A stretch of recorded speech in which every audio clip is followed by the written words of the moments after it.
hadlang ang katayuan sa buhay upang tumulong sa kapwa. Serbisyo publiko man o hindi, ang bawat isa ay may kakayahang tumulong kung nanaisin. Sa pagsauli ng wallet ni Rogelio Lapugot Jr., isang magkakatay sa Imus Public Market, pinatunayan niyang ang pagbabago at pag-unlad ay nagsisimula sa sariling hangarin.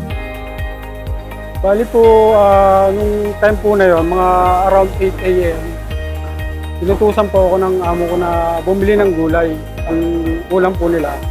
Ngayon po, pagbalik ko po rito sa pwesto na to, nakita ko yung wallet po dito. Dinampot ko kasi wala akong tao na.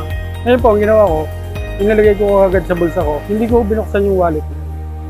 Ngayon, naghintay po ako na may mag-claim. Ngayon po, may dumating. Hindi ko agad binigay yung wallet niya.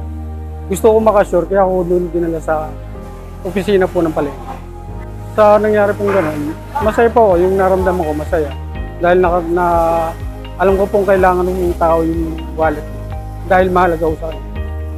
Sobrang saya po, pati po yung mga pamilya ko masaya.